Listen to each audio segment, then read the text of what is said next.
Satelit telah merevolusi cara hidup manusia. Dalam video ini, kita akan mengeksplorasi cara kerja televisi satelit dan juga besarnya aliran uang yang terkait dengan bisnis penyiaran ini. Menjelang akhir video, kami juga akan menjelaskan alasan menarik mengapa siaran TV Anda tidak memerlukan buffering, seperti video yang memerlukan koneksi internet.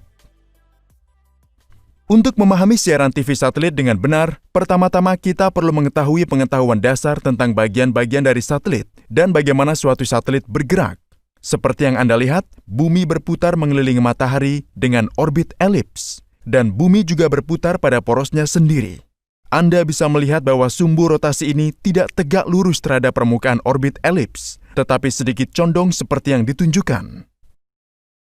Agar TV satelit berfungsi, satelit seharusnya tidak bergerak relatif ke rumah Anda. Ini berarti bahwa satelit harus berputar dengan kecepatan yang sama dengan bumi, yang berarti akan membutuhkan 24 jam untuk menyelesaikan satu siklus. Mari kita selesaikan persamaan keseimbangan gaya dari gaya gravitasi dan gaya sentripetal menggunakan informasi kecepatan tersebut. Terlihat jelas bahwa jari-jari orbital diperlukan satelit untuk mencapai kondisi tidak ada gerakan relatif. Tepatnya 42.164 km. Orbit ini dikenal sebagai orbit geostasioner. Semua satelit yang digunakan untuk keperluan TV satelit harus diparkir di orbit ini, dan tampilan berikut menunjukkan betapa ramainya sabuk geostasioner saat ini. Sekarang, mari cari tahu beberapa hal tentang satelit itu sendiri. Energi yang dibutuhkan untuk satelit sebagian besar berasal dari panel surya. Namun jika satelit tidak menghadap matahari, paket baterai akan membantu untuk melanjutkan operasinya. Sangat menarik untuk diketahui bahwa satelit memiliki mesin kecil yang disebut thruster. Medan gravitasi yang dialami oleh satelit tidak seragam karena ketidakteraturan pada permukaan bumi dan kehadiran bulan dan matahari. Thruster menghasilkan kekuatan yang sangat kecil untuk selalu menjaga orientasi dan posisi satelit tetap benar. Bagian terpenting dari satelit untuk keperluan komunikasi adalah transponder. Transponder menerima sinyal dari stasiun pangkalan pada satu frekuensi, memperkuat daya sinyal, menghilangkan noise, dan mengirimkan kembali ke bumi pada frekuensi yang berbeda. Frekuensi uplink selalu lebih tinggi daripada frekuensi downlink. Terlihat antena dengan pita frekuensi yang berbeda. Pada umumnya, pita frekuensi KU digunakan untuk D2H. Sinyal pita frekuensi KU ini memiliki daya yang memungkinkan pemakaian antena penerima berukuran lebih kecil. Di masa lalu, sinyal pita frekuensi C yang memiliki energi lebih rendahlah yang digunakan untuk komunikasi televisi. Dan itulah sebab penggunaan antena besar pada masa itu. Namun, sinyal pita frekuensi KU dipengaruhi oleh hujan, sehingga para ilmuwan harus mengatasi masalah ini dengan peningkatan teknologi satelit. Sekarang setelah mengetahui beberapa informasi dasar, mari kita lihat bagaimana ratusan saluran TV mencapai rumah Anda melalui teknologi TV satelit. Perhatikan saluran TV CNN. Mereka memiliki fasilitas produksi video dan terus memproduksi konten untuk ditonton massal dalam waktu 24 jam sehari. Kami menyebutnya sumber program. Saluran ini harus tersedia pada saat yang sama di banyak jaringan penyiaran TV satelit. Kami menyebutnya penyedia DBS. Untuk mendapatkannya, CNN harus memancarkan sinyal mereka ke transponder sewaan di orbit geostasionernya. Perlu dicatat bahwa sebelum mengirim sinyal video, sumber program memasukkan iklan pada titik yang sesuai. Dan ini adalah sumber pendapatan pertama untuk saluran tersebut.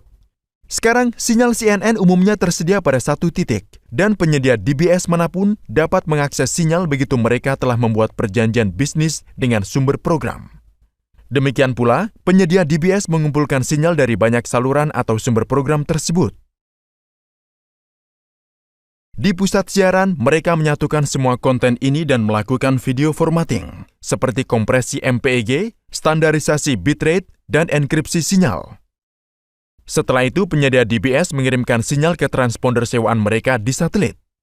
Penyedia DBS menyewakan banyak transponder untuk menangani sejumlah besar data yang harus mereka kirimkan. Dengan cara ini, sekitar 300 hingga 400 saluran akan tersedia pada satu satelit penyedia DBS. Sekarang fase terakhir dalam transmisi sinyal adalah transmisi sinyal ke pengguna akhir. Di sini pengguna akhir harus mengirimkan antena parabola mereka ke satelit penyedia DBS. Anda mungkin sudah mengetahui bahwa untuk penyedia DBS yang berbeda, ada sudut parabola yang berbeda, bahkan jika semua parabola berada di lokasi yang sama. Ini karena penyedia yang berbeda mungkin menggunakan satelit yang berbeda untuk mentransmisikan sinyal mereka. Sinyal yang diterima oleh parabola Anda dienkripsi untuk mencegah pembajakan, dan hanya kartu khusus di set-top box yang akan dapat mengenkripsi kembali. Tahukah Anda jika acara langsung yang Anda tonton di televisi TV satelit Anda sebenarnya tertunda beberapa detik? Sinyal yang meninggalkan pusat siaran harus menempuh jarak yang sangat jauh dan melalui 2 satelit sebelum mencapai Anda.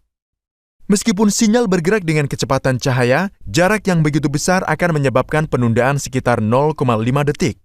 Selain itu, siaran langsung juga dapat menambahkan penundaan penyeimbang tertentu di antara penundaan normal. Sekarang, mari kita lihat perbandingan menarik antara video internet dan TV satelit. Teknologi televisi dan internet mengirimkan data dalam format digital, sebagai 0 dan 1. Mengapa tidak ada buffering di TV Anda seperti yang Anda lihat di YouTube atau video Facebook? Di televisi satelit, penyiar hanya menawarkan 300 hingga 400 saluran atau streaming video dan pengguna harus memilih satu dari koleksi saluran ini. Namun, tuntutan setiap pengguna sangat berbeda saat di internet. Ada jutaan video di internet untuk dipilih. Ini berarti bahwa volume lalu lintas yang ditangani oleh penyiar TV jauh berbeda dari tingkat lalu lintas internet. Dan tingkat lalu lintas yang sangat besar di internet inilah yang kadang-kadang dapat menyebabkan kemacetan lalu lintas dan buffering. Video ini menjelaskan peran satelit dalam penyiaran televisi. Untuk memahami cara satelit membantu kinerja GPS Anda, silakan tonton video kami berikutnya dalam seri ini. Terima kasih.